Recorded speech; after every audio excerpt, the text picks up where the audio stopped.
agradecer a presença do Thiago, que é gerente comercial da Conaut Sistemas, que está se disponibilizando hoje para vir dar essa palestra para vocês, sobre novas tecnologias na prevenção e combate a incêndios. Sabadia não pôde estar presente aqui hoje, que é o diretor executivo da ECIP, para acompanhar e nem para abrir, porque ele tá num projeto de vacinação de Covid-19 lá no ponto do IFC do PECEM.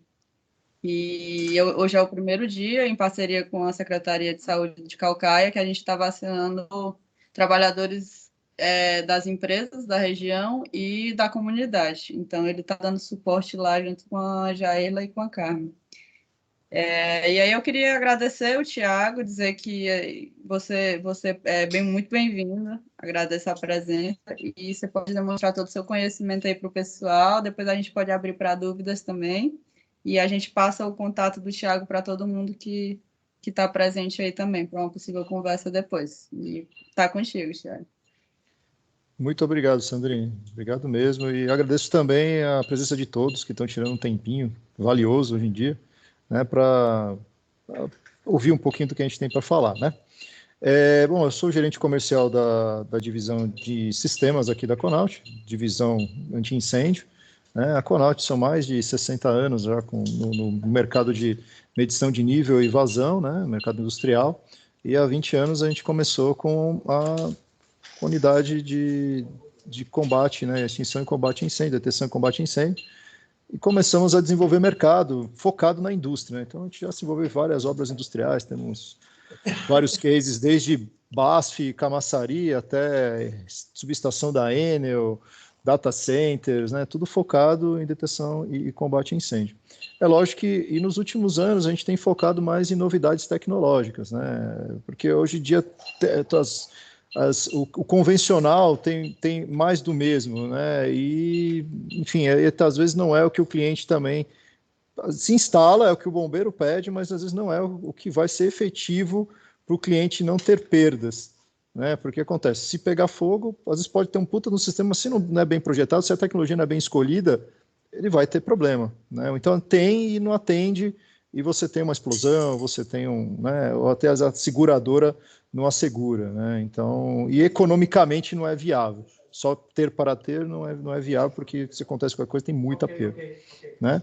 E a gente vem focando em soluções inovadoras. A gente vem fazendo alguns seminários junto com a Fundabom, né? Fundabom é a Fundação de Apoio ao Corpo de Bombeiro do Estado de São Paulo, né? Que inclusive eles fazem vários treinamentos, né? Até é legal entrar no site deles depois, vários treinamentos de armazenamento de líquido inflamável, como projetar com proteção para silo, como projetar sistema de detecção e alarme, brigadas, entendeu? Então, o pessoal são militares, né, reformados, né? O Coronel Tinócio até convidei ele para a reunião, e a gente vem fazendo esses seminários de novas tecnologias ao longo dos anos, e fizemos em São Paulo 3 edições, fizemos em Minas Gerais, e agora estamos dando uma palhinha desse seminário aqui com vocês, né, que a gente fica muito agradecido também. Então eu vou compartilhar minha tela, né? Bom, o foco são novas tecnologias de prevenção e combate a incêndios, né, no ciclo de palestras do Fórum de Saúde e Segurança da ECIP, né? Então, vou falar hoje sobre sistema de combate por water mist, que é a névoa de água. Eu costumo brincar que eu vendo água aqui no molha, né? A gente vai ver mais para frente, porque ela, em conjunto com o fogo, a água some e o fogo é extinto, né? Sistema de detecção de fogo por aspiração. Hoje em dia todo mundo conhece detecção por aspiração, né? A marca famosa é o Vesda, só que são detetores de fumaça por aspiração. Quando eu coloco um equipamento desse numa área que tem muita poeira em suspensão, ela não sabe diferenciar se é fogo ou se é pó. Então ele dá alarme. Então a minha central não, ela é fogo por aspiração. É a prova de falha e eu vou explicar um pouquinho por quê, né? E sistema de detecção de fogo por fibra ótica, né? Isso para terrenos agressivos, né? Para esteiras transportadoras, para silos, é uma durabilidade fantástica, inclusive para a área portuária, né? Então vou mostrar um pouquinho também para vocês.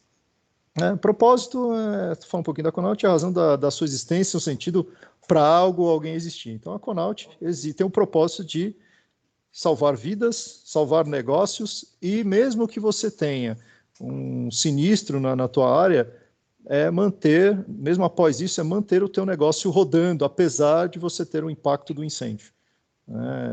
O teu negócio não parar. Porque quando um negócio para por incêndio, a receita despenca, o custo de reposição de estoque, os compromissos não são honrados, então isso impacta e muito na indústria, né? E nos portos também. Então, o propósito da Conaut é esse. Né? Um pouquinho da Conaut, né? 2003, quase 20 anos já, de Conaut Sistemas, né? Começamos com a Protec inglesa e evoluímos para outras tecnologias. Né? Isso aqui é a Conaut. Ficamos aqui em Budas Artes. Budas Artes está a 30 minutos de São Paulo, né? Está pertinho aqui do lado, estamos na saída do Rodoanel, aqui na Regis Bittencourt. Né? Nós temos aqui, deixa eu colocar meu apontadorzinho a laser. Temos aqui a sede da Conaut, né? a primeira fábrica. Né? Aqui já é a Conaut Krone, né? Que é a joint venture com a Krone alemã, de medidores de vazão magnéticos. E aqui a divisão de sistemas, né? Toda uma divisão voltada para detecção e combate a incêndios. Aqui, isso aqui são fotos da época de Giral e Santo Antônio, onde são duas obras monstruosas, duas hidrelétricas monstruosas, que nós protegemos todas as áreas da usina, desde geradores até transformadores, salas elétricas, etc.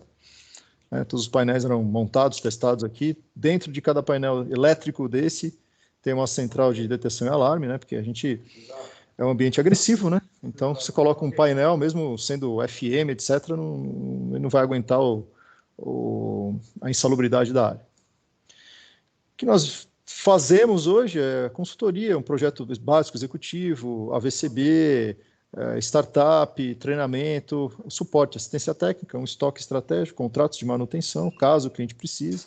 Não, eu quero fazer com o meu pessoal. Tudo bem, a gente ajuda. A intenção é que, como eu falei lá no início, o propósito é manter o cliente seguro e o negócio dele não parar. Não importa, e viabilizar isso. Tá? Caber no bolso do cliente.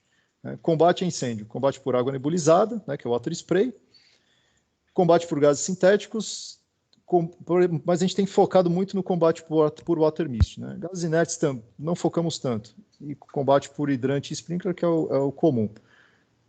Temos focado mais no water mist e no sistema de detecção e alarme endereçáveis ou inteligentes, né? que é esse cara aqui. Sistema convencional se usa muito pouco, temos focado no analógico endereçável e na detecção de fogo por aspiração. Também temos a parte de iluminação de emergência, telefonia de emergência, sistema de voice evacuate e detecção de gases e chama. Tá? Temos uma linha totalmente UL e FM, tá? Que é a linha da Maple Armor, equipamento super robusto, certificado pela UL, aprovado FM. A FM é uma das companhias, dos órgãos seguradores mais exigentes do planeta, né? Às vezes o Corpo de Bombeiro não vai pedir um FM, mas dependendo da seguradora, na seguradora não. Eu estou vinculado a FM, tem que ser o equipamento FM. Ou então o pessoal fala, não, eu conheço a Notifier, eu conheço a Simplex e eu quero o LFM. Então tem um equivalente, né, e com preço muito mais agressivo. Isso em termos de detecção e alarme endereçável. Tá? Também temos a linha N54, que é a da Protec inglesa. Nós não somos representantes nem da Maple e nem da Protec, nós somos partners, somos parceiros, então é totalmente diferente, o approach de mercado, as estratégias de marketing, de venda são todas em conjunto, né? Fazemos em conjunto com eles. Tá? Também temos a linha da Protec, só que ela é N54, uma certificação europeia.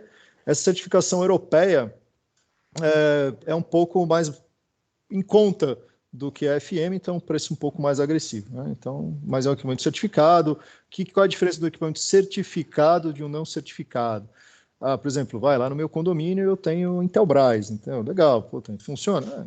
Funciona, porém, não é testado com nível de exigência industrial. né? Então, qualquer aumento de temperatura, transiente de corrente, indução, traduzindo para miúdos, né? Saindo do linguajar mais formal, não aguenta o tranco, né? Um equipamento certificado, quando você coloca num ambiente agressivo, né? Industrial, ele vai aguentar as condições mais agressivas de temperatura, de umidade, de interferência, certo? Foi só um briefing da detecção e alarme, né, de sistemas endereçáveis certificados, e agora a gente vai realmente para o foco, que são sistemas de extinção por water mist, do high fog, né? Quando pergunto para mim, eu estou no restaurante lá com a minha mulher, pergunto, pô, você trabalha com o quê? Eu falo, eu vendo água que não molha. Aí o cara fala, pô, mas o que é isso, água que não molha? Eu falo, eu apago o fogo com pouca água e ela não molha.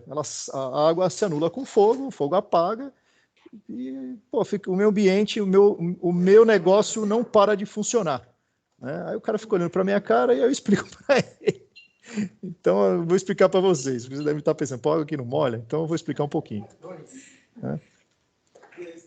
Então, vou passar um filminho, espero que vocês escutem aqui, porque eu coloquei para compartilhar meu áudio.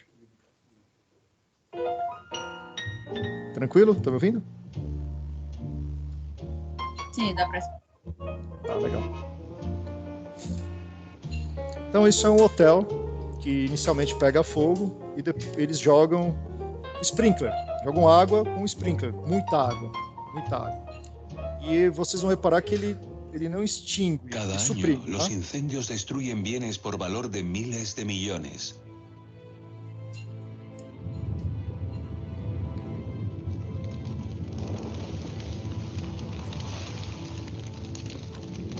Pero una parte considerable de los daños se debe a la forma en que el fuego se combate. O que ele vai dizer durante o vídeo aqui? Esta habitación de hotel está protegida por un sprinkler convencional de baja A água presión. vai apagar o fogo, mas ela também destrói a extinção, que é muita água, milhares de litros de água. En unos minutos, el sprinkler inunda la habitación con miles de litros de agua. E aí o easter egg do vídeo, né? O vasinho que vai encher até a boca. E o fogo não extingue, ele é controlado.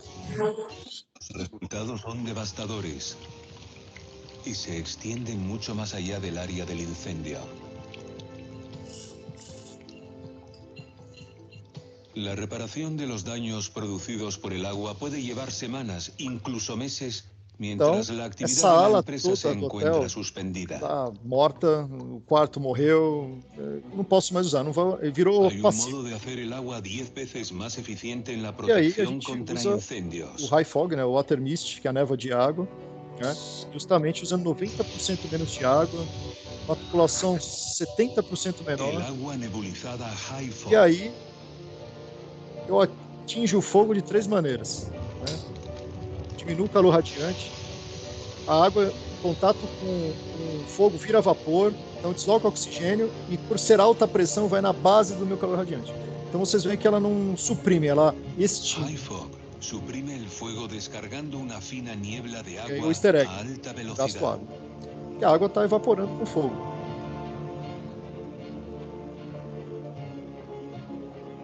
High fog combate el fuego de 3 maneras. Enfría el entorno, O esfriamento também, porque são muitas bloquea el gotas. calor radiante Imagina, muitas gotas, y reduce el contato com a oxígeno que temperatura, alcanza el uma foco área del maior. incendio. Então esfria muito dentro de onde eu tenho disparo. High fog ha usado un 90% menos de Y agua que un sprinkler cuarto no fue convencional con la misma destruido. eficacia contra el fuego. Continua funcionando, as El outras alas daño se continuam limita a funcionando. esta Então, habitación y tem se só puede esse quarto, continuar trabajando o en el resto negócio del não edificio para. sin interrupción. High fog protege a las personas, los bienes y la actividad de las empresas. Normas. Existe somente a norma internacional, uma delas, né, a NFPA mais conhecida é a NFPA 750. Uma norma brasileira está em desenvolvimento, eu sou o coordenador da BNT, né, dessa comissão, né, mas as normas internacionais, elas falam de water mist, elas falam que cada norma vai dar requisitos mínimos, né, de projeto, instalação, manutenção e teste. qualquer um que queira implantar no sistema de Watermist tem que ter um teste real já aprovado por um laboratório de terceira parte. Ou seja, eu coloco lá, tem um risco leve, um risco ordinário, ou tenho que fazer um teste, né, chamo a FM, eu chamo a VDS, e eles aprovam o distanciamento entre os bicos, distância da parede, quantidade de água, bomba, e aí eu tenho um teste aprovado. A partir do momento que eu tenho esse teste aprovado, aí eu posso vender para o cliente, comprovo, né, através de laboratório de terceira parte, FM, ou VDS, ou VTT, que eu apago incêndio. Por que isso? Porque cada fabricante tem uma diferença de espaço entre projetores, distância da parede, de fator K, diferente de uma norma de sprinkler ou nacional ou internacional. Os sistemas de Watermist são assim, eles funcionam... todo mundo que quer vender o Watermist um dia vai ter que fazer um teste, vai ter que comprovar eficácia. Tá? Isso ninguém sai vendendo, eu vou colocar aí porque o meu funciona. Não, ele tem que mostrar um cenário testado antes disso. Tá? E aí tem templates, né? Eu acho que hoje cada empresa tem templates para todos os riscos possíveis e imagináveis. Tá? O que é o high fog? O princípio básico é água, né? Deixa eu colocar aqui meu apontadorzinho laser. É água em alta pressão e o projetor especial. Microgotas em alta velocidade. Utilizando água com eficiência, consumo de água é minimizado e o dano causado pela água é reduzido. Como ele funciona? Deslocamento do oxigênio, como eu já falei. Extrai o calor radiante e atenua o calor radiante porque vai na base, o pattern do spray vai na base. Para a parte industrial, a gente tem, por exemplo, 8 subestações da Enel protegidas. Por quê? O pessoal não tinha como colocar uma unidade de bombeamento pesada, um reservatório de 20 mil litros para proteger uma subestação. Tinha dentro de áreas urbanas. Ia gastar muita grana ia ter que gastar um outro terreno do lado só para essa parte. Imagina, você tem lá uma subestação no meio de Alphaville aqui. Então, a gente colocou uma unidade de bombeamento Watermist, né, consumo de elétrico zero, e conseguimos proteger com 5 metros cúbicos de reservatório toda uma subestação, sala de painéis e 3 a 4 transformadores, né, semi-enclausurados. Data center, também temos protegidos. Esteiras transportadoras, também se protege. Por exemplo, o cara, em vez de lavar toda a esteira dele, não, ele com um sistema de detecção bem precoce, por exemplo, uma fibra ótica, a gente vai falar mais para frente, eu consigo diretamente no ponto com menos água não lavar a esteira e apagar o incêndio. Então, tem algumas vantagens. Tá? Sistema high fog, alta pressão, existem sistemas de baixa pressão e sistemas convencionais. Eu uso muito mais água num sistema convencional de baixa pressão, né, um sistema de Watermist de baixa pressão, do que num sistema de alta pressão. Né? Fora a eficiência, eu apago um incêndio muito mais rápido. Né? Porque o Watermist é eficiente contra todos os tipos de fogo, é completamente inofensivo para as pessoas no ambiente, é limpo, usa somente água, o espaço não precisa ser confinado. Por quê? Porque o Watermist eu posso usar ele como um sprinkler, né, como uma aplicação local, imagina um transformador aberto, outdoor, e também eu posso utilizar no lugar de um combate por gás. Eu vou colocar Energen lá para proteger minha subestação, vou colocar CO2. Energen é alta pressão, pode explodir a sala, CO2 mata. Então, em vez do gás, eu posso utilizar o Watermist e colocar esse gás de água dentro da minha sala. Né? Por que alta pressão? Melhor penetração no centro do fogo, melhor cobertura da área protegida, melhor efeito de esfriamento, peso geral do sistema é menor e menor consumo de água. Normalmente, um sistema de combate vai trabalhar com 4 polegadas, né, de riser, né? Eu trabalho com no máximo 1 polegada. Né? Tubulação é toda de aço inoxidável. Thiago, mas é mais caro? Depende. Se você for colocar aço carbono preto de 4 ou 6 polegadas, em vez de 1 polegada de inox, o OPEX disso, o valor reduz, né, o custo de manutenção reduz. Por quê? Você não vai ter ferrugem. Né? A gente vai morrer e vai estar lá a tubulação de inox. E as áreas, às vezes, são muito agressivas. O aço carbono não aguenta. Né? Tem que ter uma pintura monstruosa para aguentar determinados ambientes. Com aço inox 316L, a gente não tem que se preocupar com isso. né? Então é uma grande vantagem. Fora que interferências, tudo tipo tubing, né? Então você só vai dobrando, a gente não usa conexões mecânicas, tá? Onde pode ser utilizado? Edifícios, aeroportos, indústria e energia, data center, transportes, museus, indústria naval offshore, hangares de aeronaves. Inclusive, a Marioff vende Marine Offshore. Marioff é o fabricante, né, que a gente é parceiro, Highfog é a tecnologia, né, e o Watermist é o tipo da solução. Marine Offshore, por quê? Começaram nos navios, né, porque eles precisavam de pouca quantidade de água e apagar o incêndio. Né? Então, imagina, você andar com uma infraestrutura pesada que é de um sistema de combate por água convencional, um reservatório pesado de um sistema de combate convencional, dentro de um navio que precisa ser leve. E ainda vou jogar água dentro do navio, que se jogar água dentro ele afunda. Então, a intenção veio da área naval e aí começou a ser muito utilizado na área land e emplacou. Né? Unidades de bombeamento elétricos, movida a gás ou ar comprimido, né? Não é que o gás é que empurra, não. A gente movimenta uma bomba, né? Através do gás a gente bombeia para o risco. E o mais antigo aqui, que para áreas pequenas, e são sistemas que a gente chama de pré-engenheirados, não engenheirados. Né? Engenheirados são daqui para cá, né? Aqui é pré-engenheirado, para pequenas áreas. Tipo de material que utilizamos? Aço inox, né? Toda a tubulação, todos os projetores, aqui é o equivalente ao sprinkler, eu posso ter projetor fechado, né, para riscos leves, ordinários, projetores abertos para riscos de espaços de máquina, onde a gente tem ou aplicação local, onde tem muito fluido combustível, sala de gerador, aplicação local, sala de gerador, unidade hidráulica, transformadores a óleo, e por aí vai. Né? Inclusive, essa tecnologia de projetores abertos está especificada em Itaipu, a maior revitalização do planeta em termos de hidrelétrica. Tem 60 transformadores onde está especificada essa tecnologia aqui. Né? Ainda vai sair no mercado, mas enquanto não sai, a gente fica esperando, só com a especificação. Aqui são os invólucros de válvula. Essa válvula aqui pode ser no sistema de Watermist uma válvula de governo, uma válvula de direcional, uma válvula de pre-action, né? Existem sistemas Watermist pre-action também, equivalente ao sprinkler, tá? Comparação do Watermist com o sprinkler tradicional e os sistemas de water spray. Né? O water spray é o famoso emulsifier, o que vai em volta dos transformadores, né? O que tem de melhor? Eu uso menos água, dano causado pela água é menor, né? O fornecimento da tubulação é muito menor, a instalação é fácil e os custos de construção são menores. Pode ser utilizada contra incêndios líquidos e enclausurados, bloqueio calor radiante, materiais de alta qualidade, longo tempo de vida e sem riscos de vazamento. Equivalente, dimensionamento do sistema por área protegida e espaçamento do projetor. Em relação aos gases, né, o que tem de melhor? Inofensivo para as pessoas, ativação imediata. Na dúvida, dispara.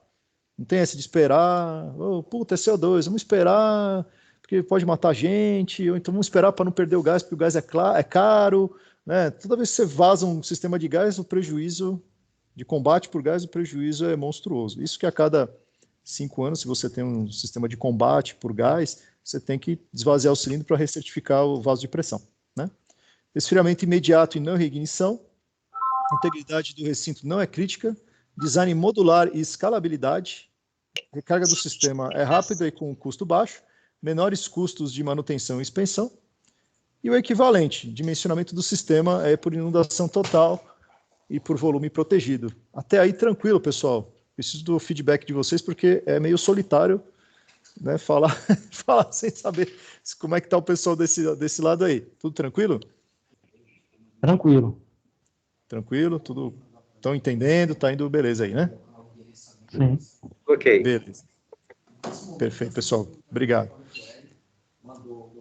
E o sistema Watermist pode proteger toda a instalação. Como é proteger toda a instalação? Vamos supor que eu tenho uma sala elétrica, ou várias salas elétricas. Eu tenho um data center na minha fábrica. Eu tenho um transformador, transformadores abertos a óleo, e eu vou proteger isso. Legal.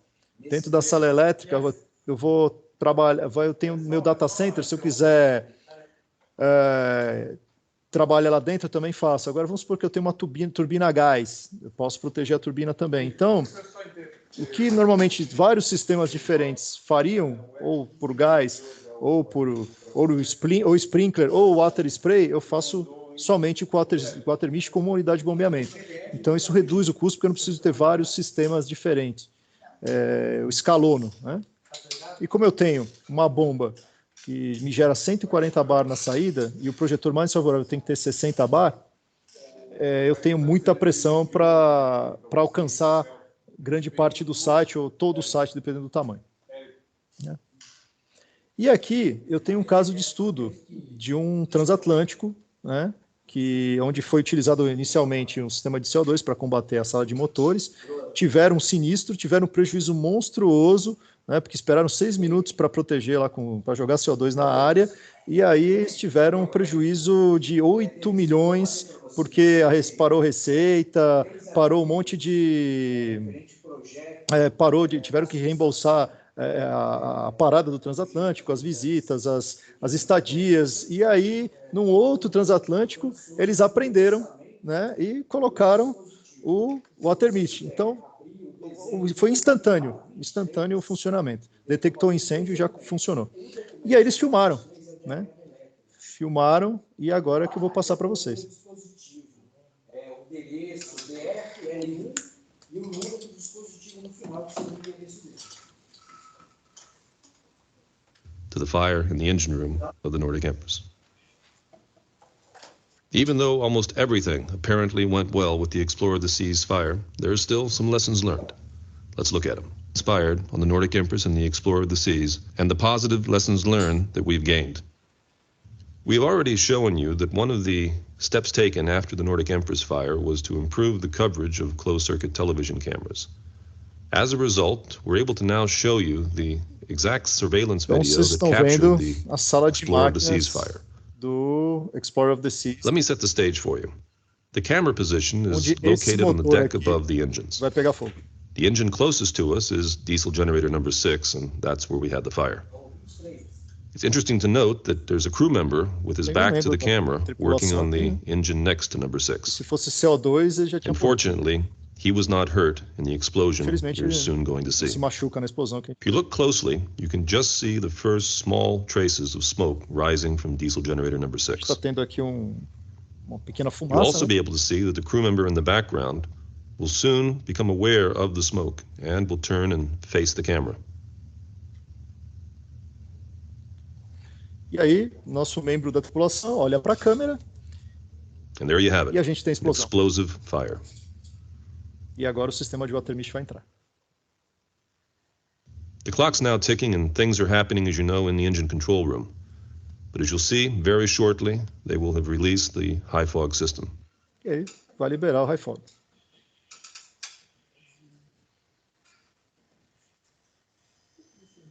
And you'll be able to clearly see the discharge from the top portion of your screen.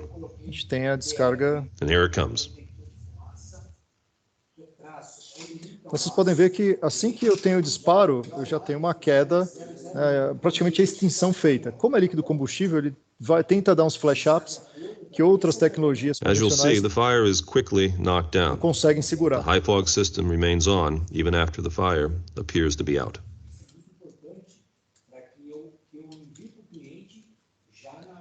As you can see, the fire is still flashing up. Então, esses flash-ups, o water mesh, ele consegue controlar. And that flash up right there is the last one we're going to see.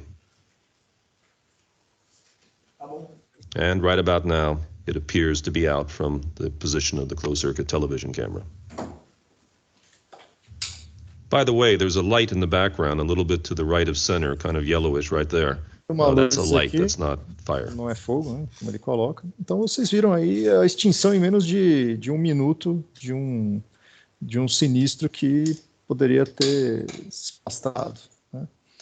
E aí vem o testemunho do let's capitão. Jump ahead 4 minutes in time. Depois que eles reenergizam a sala. When the engine room is now being re-entered by Vocês crew podem ver with the que breathing não apparatus alagou on. nada porque o fogo se anulou com a água. É um navio, ele não afundou, né? E depois vocês vão ver o testemunho do capitão. 5 dias depois disso tudo, o navio está funcionando. And there you have it. Tá no ar. 5 minutes after the initial explosion, The fire in the engine room of the Explorer of the Seas is confirmed extinguished. The real success story in this fire is how little damage actually took place. Today is June 8, 2002, 5 days after the fire. Right here, I'm at ground zero. This is where it happened. There's no damage. The cleanup was done with rags and cleaning material.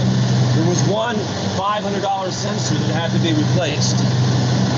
Quite remarkable, just showing how the quick reaction, cutting off of the fuel, releasing of the high fog, cutting of the ventilation, closing the watertight doors, all resulted in basically what could have been another catastrophic engine room fire being reduced to basically an event that was handled with almost no consequences after. As you have seen, advanced water... Então vocês viram, né, que 5 dias depois do que aconteceu, estava tudo funcionando normal, tiveram prejuízos no outro transatlântico, tiveram prejuízo de 8,8 milhões com um sistema de combate por CO2. Nesse transatlântico tiveram prejuízo somente de $500, que foi limpeza manual e a troca de um sensor. E 5 dias depois, estava tudo funcionando normalmente, eles não perderam receita. Né? Coisa que se fosse um sistema convencional perderia, como foi que aconteceu no transatlântico anterior, né, que tiveram um prejuízo de 8,8 milhões. Vantagens do high fog: infraestrutura hidráulica 90% menor do que um sistema de sprinkler ou gás tradicional, tempo na montagem 30% reduzido devido ao diâmetro do sistema ser limitado a 1 polegada, diminuição de horas de projeto executivo e de projetos de interferência, né, porque às vezes a gente está fazendo um projeto, tem outros projetos só cuidando disso, sistema capaz de atender 2 tipos de risco, reduzindo custos, larga capacidade de ampliação devido à alta pressão, em caso de disparo não causa danos para o ambiente e para as pessoas. É uma tecnologia verde, né, em relação à sustentabilidade, uso menos água, as pessoas ficam melhor protegidas. Então, em termos de sustentabilidade e responsabilidade social, é muito legal. E agora, sistemas de detecção de fogo por aspiração. Tá mudando agora, acabamos o Watermish, vamos falar de fogo por aspiração. Ô Thiago. Oi. Só antes de pular aí para o novo tema aí, porque Sim. eu precisei sair aqui, talvez, eu não sei se você falou, que eu vou perguntar. Sim. Vocês têm experiência em Watermish em turbina? Sim. Tem vários testes para isso, inclusive. Teste aprovado FM. A pergunta é o seguinte: um sistema que já está instalado, vocês fazem assim um teste para ver se o sistema que já está instalado e... Depende, tem que ver quem foi o fabricante, né? Se o fabricante foi a Marioff, a gente realmente pode dar uma olhada. Agora, se foi outro fabricante, aí já é melhor eu como, tirando o crachá da Conault, falando como coordenador da comissão da BNT, né, sobre o assunto, aí o ideal realmente é falar com o fabricante mesmo, né, do sistema, se não for high fog, tá? Se não for Marioff. Mas a gente pode te ajudar, se você quiser mandar as fotos para a gente dar uma olhada, ver, eu posso até ir atrás, porque na comissão tem vários fabricantes, a gente pode até te indicar o pessoal para fazer dar uma analisada, colocar no ar, ou então a gente pode também te ofertar um outro tipo, nosso equipamento, enfim, fica a teu critério. O importante é você ser ajudado. Tem muito gestor assim, eu já trabalhei com um, que o cara não tinha, não vou dizer confiança, ele acha que se usasse, sei lá, cara... que se usar água, pode empenar um eixo, porque tá pegando fogo. É bem complicado a turbina, não é tão simples assim, não. Porque qualquer...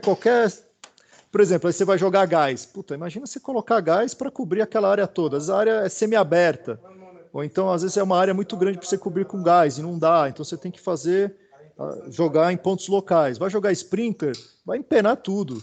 Entendeu? Inclusive, nos testes para turbina a gás ou qualquer outro tipo de turbina, o pessoal sempre pergunta, puta, e o eixo? Se eu jogar, ele vai empenar? No teste, quando é feito o teste pela FM, não empena. Isso ele deixa claro no teste. Então, trabalhar com turbina não é tão simples assim, não. Pois e tal, é isso aí que é o problema. O cara Os caras, eu fui fazer o teste, eu tive que enclausurar toda a turbina praticamente. Aí, um teste real, vamos dizer, né? Sim, não, mas aí... o teste, você pode até fazer o teste real, mas por isso que tem a diferença. Você tem que, quando você faz teste de turbina, primeiro que a detecção tem que ser muito bem elaborada. Você tem que ter os detetores de chama e temperatura em cada bearing, né, cada conexão da turbina, e você joga água em alguns pontos chave, né, eixo, unidade de compressor, unidade de combustível. Então é tudo aplicação local ali. Então você gasta até um pouquinho mais de água, eu tenho líquido combustível, que no mancal tem o lubrificante. Então eu tenho algumas... meu contato vai ficar disponível, manda para mim o que você precisa. Eu tenho até, na Polônia eles têm uma, eu fui fazer uma visita lá há alguns anos, eles protegem toda uma planta de biomassa, e tudo é usina, tudo é turbina a gás lá, né, porque eles queimam carvão, e a proteção que eles colocam ali em cima, e quando você estuda, né, o ponto de detecção, o ponto onde é o combate, é uma ciência da NASA ali, é muito complicado trabalhar, não é qualquer um que tem essa preocupação e não é qualquer um que entende o que nós entendemos, entendeu? E qualquer coisa que disparar de água ali está quente, empena eixo, estraga rolamento, inutiliza mesmo a unidade. E é uma turbina de milhões de dólares, né? É uma coisa, você tem uma Ferrari, você tem uma Ferrari e coloca o seguro do Zé da Esquina, é mais ou menos isso. Tá bom. Vamos ver se a gente aprofunda mais nesse assunto aí. Vamos sim. Vamos falar. Detetores de fumaça, fogo por aspiração. Principais fabricantes. Vesda é detecção de fumaça por aspiração. Ótico. Aí o pessoal fala, não, mas é a laser. Não, laser é ótico. Não deixa de ser ótico. É ótico. É um ótico mais refinado, mas é ótico. Stratos também é detetor de fumaça por aspiração de fumaça, ótico. ICANN, detetor de fumaça por aspiração, ótico. Ah, mas é detecção precoce. É precoce, mas é ótico. Wagner, ótico. FAST, ótico. ProPoint da Protec, ótico. Cirrus CCD, detetor de fogo por câmara de nuvens. Por que fogo? Porque eu consigo diferenciar o que é poeira e suspensão, o que é pó de partícula proveniente da combustão. Tá? E a Cirrus Hybrid, que é o híbrido de detetor de fogo por câmara de nuvens e detetor de fumaça ótico, 2 em 1. Então, eu detecto o fogo no two incipient stage, ou seja, o cheiro de elétron queimado. Né? Puta, mas estou cheirando elétron queimado essa subestação. Então, quando tem o elétron queimado, que é a partícula invisível de fumaça, eu já estou detectando. Então, é um detetor por aspiração, de fogo por aspiração, porque todo fornecedor de detecção de fumaça por aspiração, né, precoce, no final da apresentação ele fala, o meu equipamento é o equipamento com a menor taxa de erro do mercado. Bom, então tem erro, é menor taxa, mas tem erro. A Cirrus não, detecto proveniente da combustão, por causa da câmara de nuvens. Né? Aí vem o estágio 2, que são os concorrentes, e a ProPoint, que é uma outra linha que a gente tem, que é mais barata também, mas não tem câmara de nuvens, só tem câmara de obscurecimento. E aí as outras tecnologias. Perfeito? E aí vou mostrar como é que a câmara de nuvens funciona. Tá? Isso aqui gente, não é isso que tem dentro da central, tá? Isso aí é só para exemplificar o que nós realmente... Como é que é o fenômeno físico-químico, tá? E a trilha sonora é fantástica. Botaram, acho que o Ray Conniff para tocar.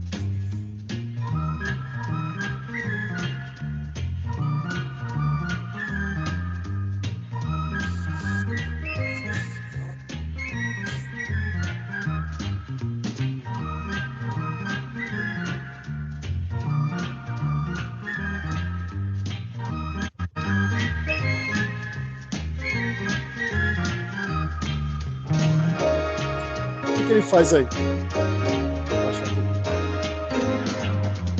Ele coloca um pouco de água, né, para ficar umidade na garrafa, e quando ele aperta a garrafa, ele está baixando a pressão. Quando ele baixa a pressão da garrafa, ele baixa a temperatura. E aí ele vai queimar um palitinho.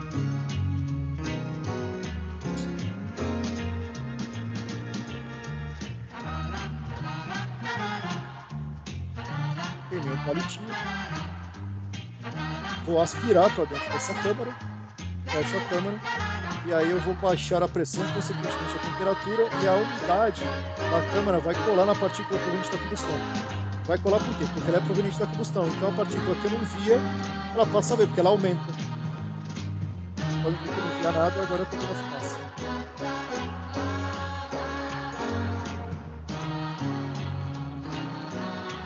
Esse é o princípio da câmara de fumaça. Então, quando se sente o cheiro do elétron queimado, você tem que detectar, porque é a partícula de aplicações para autossensibilidade, aplicações para acessibilidade gerais, aplicações para ambientes agressivos, onde tem muita poeira em suspensão, aplicações para riscos especiais e aplicações sensíveis. E aí, como é a Cirrus Hybrid por dentro, e aí a gente já tem a nossa Cirrus.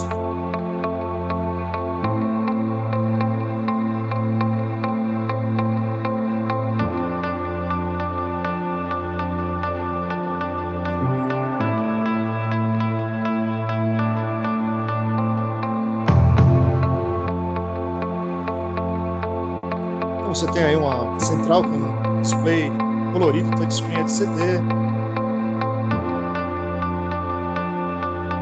Você vai ter aqui os tubos de amostragem, né? Eu vou puxar a amostra de água.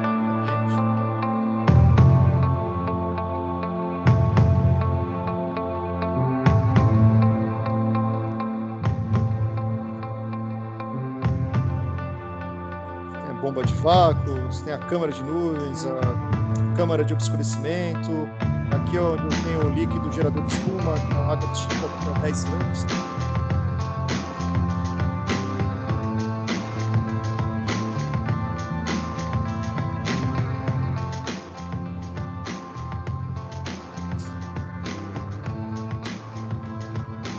E a gente vai ter ela no server room, tá? Eu tenho instalado em lugares, subestações também, em warehouses, lugar onde tem o site tem muita poeira de suspensão, que é muito agressiva, às vezes nem o sistema, um detetor pontual não consegue detectar porque fica sujo rápido, assim, ela tem essa vantagem de primeiro diferenciar a poeira de suspensão de fogo real e outra de não sujar, que é um detetor de fumaça pontual de sujo. Então, quando o dispositivo começa a soltar as primeiras partículas invisíveis, microns, né? Partículas. Eu já faço a sucção desse ar com essas partículas, jogo lá para dentro da minha central. Então, em vez de ter na área os detentores pontuais normais, eu tenho essa tubulação, né? Cada furinho desse na tubulação seria o equivalente a um detetor pontual. Então, pego essa partícula que eu estou sempre puxando, né? Sem fazer análise consciente, levo lá para dentro. Se tiver poeira junto, se tiver pó em suspensão, pó de soja, enfim, de carvão, de mina, ela vai levar lá para dentro e ela vai fazer o que a garrafinha fez. Vou baixar a pressão na câmara e a temperatura vai cair.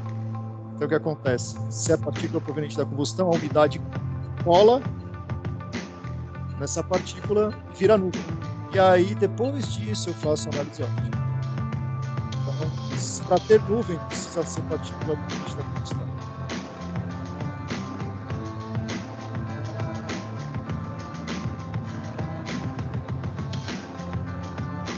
E aí, tem meu pré-alarme e meu primeiro estágio de fogo.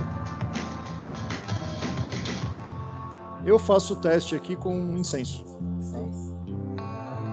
Também tem a parte da câmara de obscurecimento, então eu consigo detectar incêndios, fogo, né? Eu consigo detectar princípios de fogo, desde da fumaça invisível até ela visível, mas quando ela está visível, com a confirmação que não é poeira em suspensão.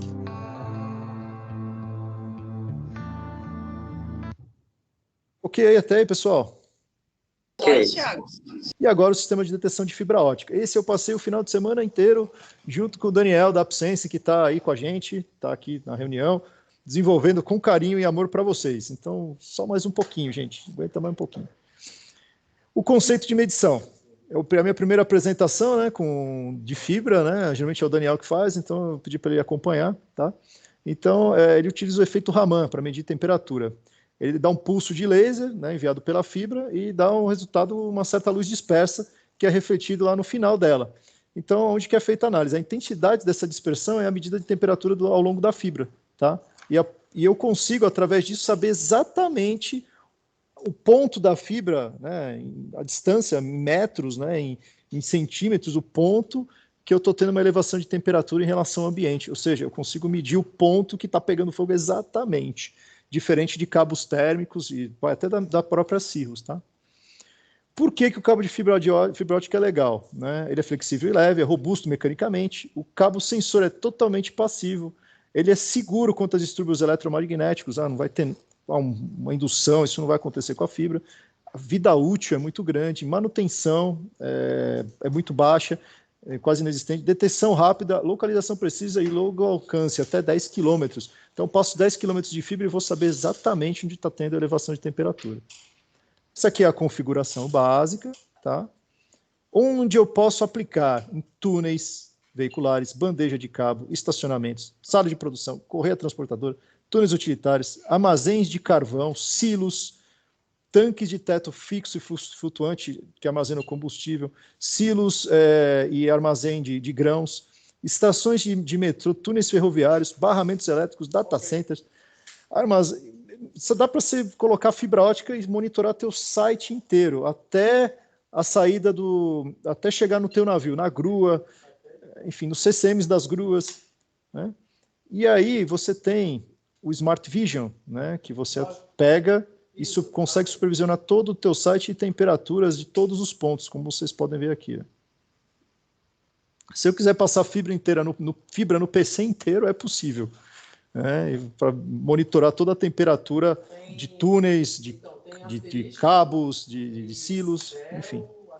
Algumas aplicações, correias transportadoras, detecção precoce, operação contínua, ambientes empoeirados hostis e esteira é bem complicado, porque quando ela começa a temperatura a elevar, você já tem que fazer um disparo, porque se esse rolete queima e a correia queima, ela abre a correia, então o fogo vai indo para um lado, vai indo para o outro, e você faz o combate aonde? Onde já não tem mais fogo? E outra, dependendo do ambiente, se tem poeira explosiva em suspensão, ele vai estourando tudo que tem para o lado. Às vezes já está pegando fogo no motor, você está jogando água onde teve o início do fogo. Então, o sistema de combate não é tão importante como o sistema de detecção precoce nesse ponto, tá? Tanques de armazenamento, né? Aqui, ó, os tanques, os silos, né? 6 silos aqui 6 tanques de combustível sendo supervisionados, né? Tem conformidade com a TEX, armazenamento de substância inflamável, alta confiabilidade, localização do ponto de incêndio ou calor muito assertivo, tá? Aqui mais uma configuração, né? dos reservatórios dos tanques. Depósito de óleo, né? Aqui está detectando detecção precoce do reservatório, detecção precoce da sala, né? Sim, okay. Aqui, geradores de energia e transformadores, também uma tecnologia. Pode ver que é um ambiente bem agressivo, né? Monitoração de temperatura em cabines de turbina a gás, aqui para o pessoal da turbina a gás, também é um ponto bem legal, né? Geradores de energia e transformadores, né? Monitorar o próprio transformador para fazer o combate. Um sistema de detecção desse para detectar e o watermesh para combater, seria o melhor dos mundos. Áreas de alta temperatura, por exemplo, até 300 graus, vamos supor que a minha área é muito alta, não consigo nenhuma tecnologia para detectar, que vai resistir a essa temperatura. A fibra ótica é muito bem utilizada para isso, né? Para túneis subterrâneos, olha só esse túnel aqui, né? Super complicado, super agressivo, né? E a gente consegue aplicar a fibra tranquilamente, né? Consigo ter o gráfico de temperatura dos trechos da fibra, supervisório para isso. É uma tecnologia fantástica e, at last but not least, né, como se fala, né, armazenamentos de pós ou granéis, né? Aqui temos um silo, né, e aqui também outro silo de armazenamento. Então, eu consigo... Silo é complicado porque você tem que medir muito bem a temperatura, porque qualquer aquecimento você já tem que ver o que está acontecendo, tanto na parte inferior quanto na superior, tá? E aqui é uma proteção para tudo complexo, né? Eu consigo, desde a chegada do material até o trabalho dele, né? Até o processamento dele, até a saída para o navio, ele é excelente, né? Então, é isso, pessoal. Dúvidas? Se alguém tiver alguma dúvida, pode ligar aí o microfone e falar. Tudo bem. Esse que você apresentou por último, ele se aplica em sistemas de carvão. Você falou silo aí de silos metálicos maiores, né? Eu falo fábrica de cimento específico para fábrica de cimento. Sim. Todo filtro lugar, de manga. O Daniel, tu estás aqui com nosotros? Hola, ¿qué tal? Sí, aquí estoy. Sí, Daniel, hay una duda de una persona acá que está participando aquí de la presentación. En fábricas de cemento, de almacenes de cemento, correas transportadoras, ¿se puede utilizar la fibra? Sí, claro. Claro, en fábricas de cemento, en las correas transportadoras donde llevan el material de cemento, los hilos del mismo concreto o de almacenamiento, se puede llevar un control interno de temperatura del mismo almacén o silo vertical. Entonces, se puede combinar la aplicación. Digamos, podrían tener un DTS para cumplir con sistemas de certificación de incendio como ULFM que mencionaba Thiago, y al mismo tiempo tener un sistema que es como un termómetro, ¿no? Que mide temperatura de manera continua y creas un perfil de temperatura en tiempo real. Es las dos aplicaciones en uno para todo el ambiente, ya sea en las bandas o los tanques. Es muy similar a minería como en la planta de cemento. Entonces, aplican los dos. Eu não falo muito português. Não, mas vocês entenderam, pessoal? Eu entendi, é só uma dúvida. Esse sistema de fibra, ele só identifica a temperatura, né? Ou alguns parâmetros de medição, né? Eu falo assim, é porque é uma necessidade nossa hoje aqui, por exemplo, hoje o que a gente tem, na verdade está até em implantação, é com sistema de CO2, por inertização. Eu queria saber o que você tem, ou se você tem alguma tecnologia para melhorar esse processo via inertização dentro de silos ou dentro do processo em si. Especificamente para carvão, tá? Ou coque moído. Para extinção, aí eu teria que dar uma verificada. O Watermesh não se aplica. Mas para você ter uma detecção, para acionamento do CO2, a fibra acho que seria o ideal, né? Porque você já vai pegar num primeiro ponto certo, né? Não vai ter dúvida na inertização e no disparo. Ok. Porque eu não sei, tem a extinção e tem o combate e a detecção, né? A fibra te daria mais certeza de que ação tomar com o CO2. Então esse seria um ponto interessante. Agora, o Watermesh para silos já fica um pouquinho mais complicado, né? Só para exemplificar melhor, tá? O silo de coque, como é a proteção dele hoje? Ele tem um analisador de gás, então ele mede oxigênio e CO. Então, quando há geração de CO, pressupõe-se que existe combustão. E também, em alguns pontos específicos, é colocado o PT100 para checar. Então, talvez essa parte de fibra ele desse uma maior precisão com relação ao ponto temperatura, né? Então, ele pode entrar com o CO2, pode ser via CO, quando gerar o CO, ou quando tiver um ponto desse temperatura alta. Então, talvez a fibra aí fosse... Exatamente. Né, uma precisão maior ao longo de todo o ciclo. Exatamente, é muito maior. Porque, e outra, você consegue colocar set points, né, de alarme, né, para atuar várias coisas. Então, se você aumenta alguns miligraus ali, você já está pegando com a fibra. Ela está analisando de uma maneira muito maior. Você pode ter interface gráfica. Então, realmente muito melhor que um PT100, né? Isso aí realmente vai ajudar muito na proteção do silo. Ponto, viu, Maquion, só para a gente bater uma bola também aqui, cara, é o galpão de coprocessamento, tá? O galpão de blendagem. Então, essa aplicação da fibra talvez fosse interessante também. Tem gente que coloca sensor, né? Sensor infravermelho, né? Para pegar aumento de temperatura específico e já entrar com o combate. Mas eu não sei se esse caso aí da fibra também se aplicaria a um galpão onde é feito blendagem de resíduos. Uhum. Daniel, para uma warehouse, para armacenar armazém de resíduos, también tú ves como una buena aplicación. ¿Almacén de carbón? ¿O de qué es, perdón? Não, de resíduos. São resíduos de trituração e preparação de blend para coprocessamento. São resíduos industriais blendados. O ponto de fulgor muito baixo, sabe? Chega muito produto. Então, na verdade, acho que a característica principal é o ponto de fulgor bem baixo. Porque é bem inflamável, assim. Você tem uma variação muito grande, né? Você tem de tudo. Você tem de plástico, papelão, tem resíduo calçadista, e aí você tem armazenamento deles, você tem a trituração, e depois de triturado, blenda, e ele substitui o coque de petróleo no forno. Sim. É um serviço de destinação de resíduo também, né? Vamos dizer assim, ecologicamente correto. Mas é um galpão cheio aí de material. ¿Me puedes traducir, Tiago? Sí, son materiales en general, desde plásticos hasta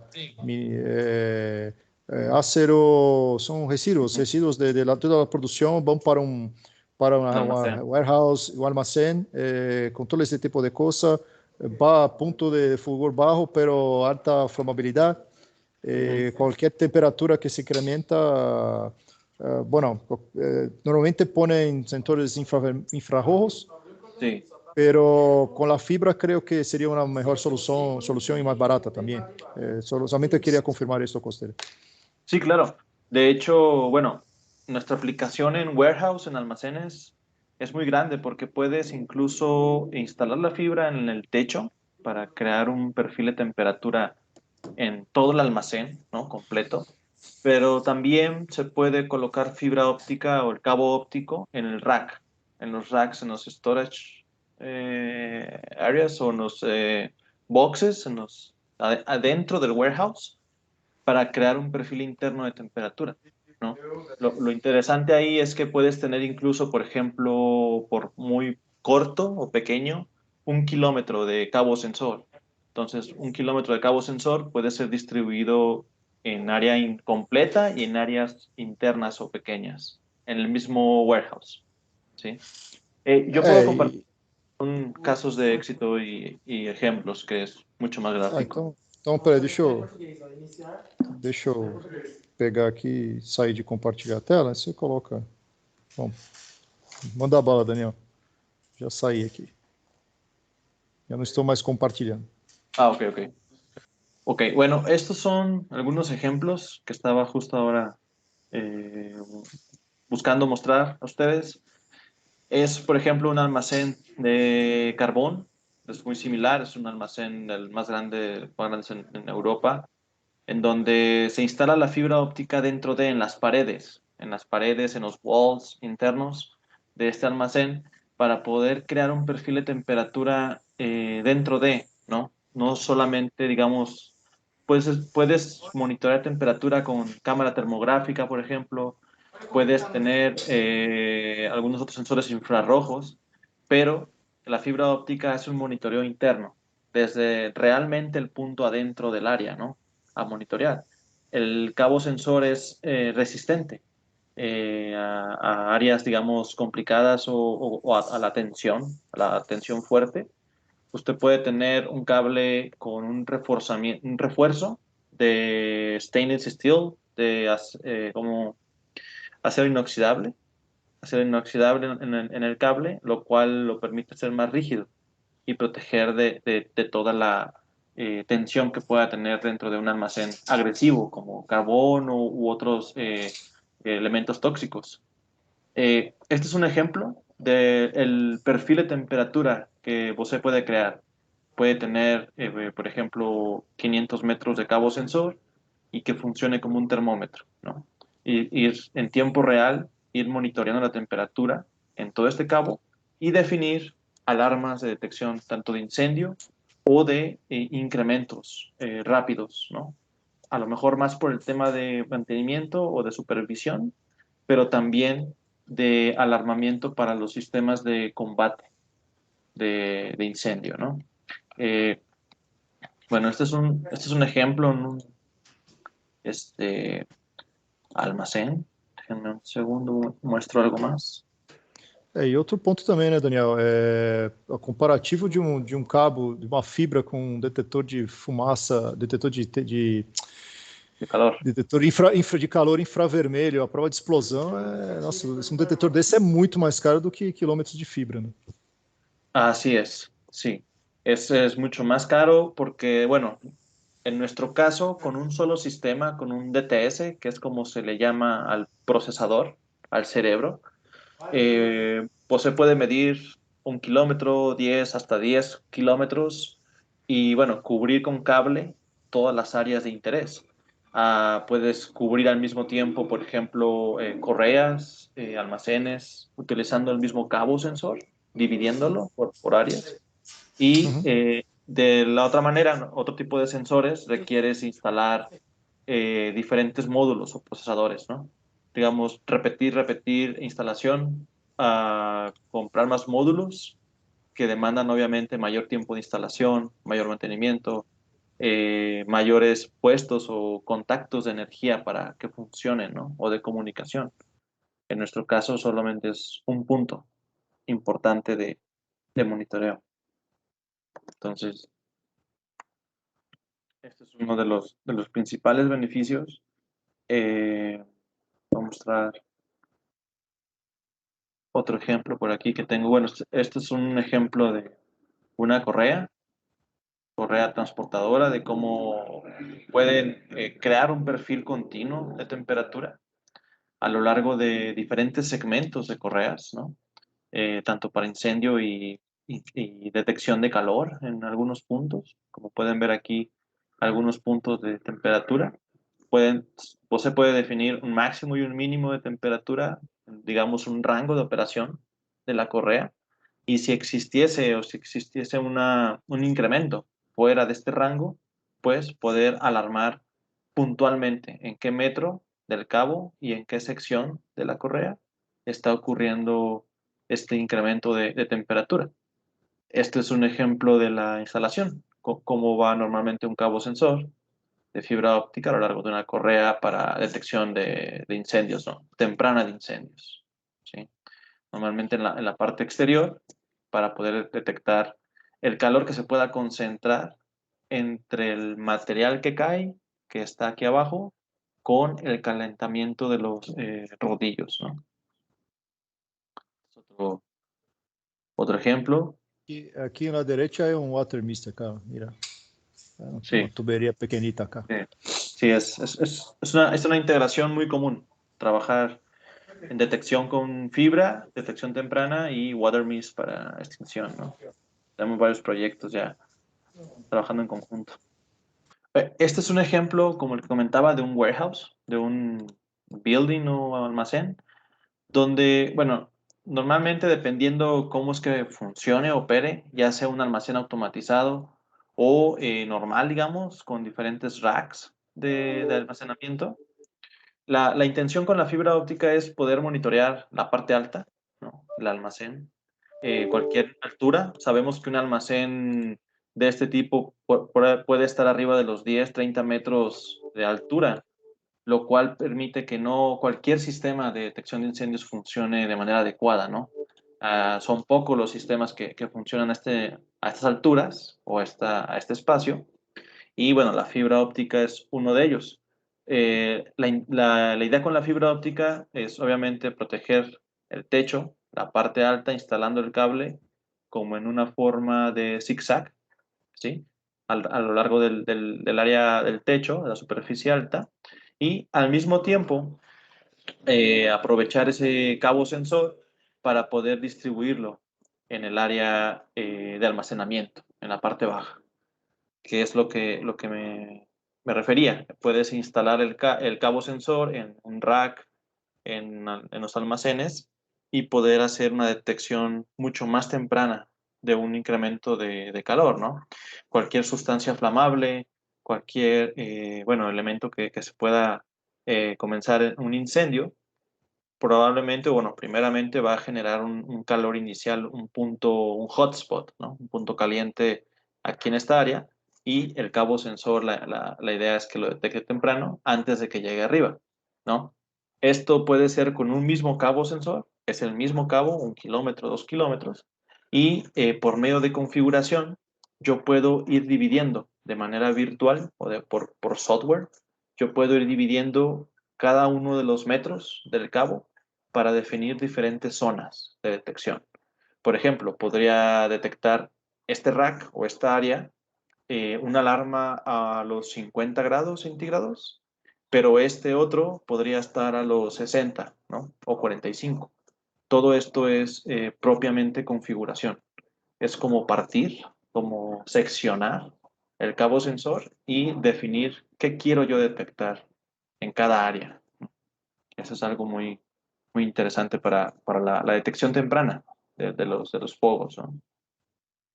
Es la parte del ceiling, cómo normalmente se instala el cabo sensor, y también cómo se instala en la parte de rack o en la parte de almacenamiento. Todo depende cómo sea el almacén, ¿no? Podemos siempre analizar la mejor forma de instalación. Pueden ser racks, pueden ser tanques, pueden ser mesas, por ejemplo, cajas, ¿no? Dependiendo la forma en que almacenen los químicos o los plásticos que comentaban, podemos definir la mejor o práctica de instalación del cabo sensor. Este es, un ejercicio, ¿no? De cuántos metros o kilómetros, en este caso, en promedio, se requiere para monitorear de manera completa un almacén, tomando en cuenta 30 metros de altura y, la cantidad total de cabo sensor. Estamos hablando, por ejemplo, 3 kilómetros de cabo, te requiere solamente un equipo, un solo procesador, con este rango y con estos canales. Bueno, Daniel, muchas gracias, tío, porque, tú conoces mucho aspecto, muy más ilustrativo, muy más experto. Muchas gracias. No. A ustedes. Y disculpen que no hablo portugués, a lo mejor. No todo lo explico bien. Então, entenderam bem? Tem alguma dúvida? Não, foi ótimo, Thiago. Muito bom. Realmente era essa dúvida aí de como funcionava esse sistema, tá? Muito interessante. Né? E estamos à disposição e a gente fica muito agradecido, né? Deixa eu abrir minha câmera aqui, que eu estou falando sem câmera aberta, né?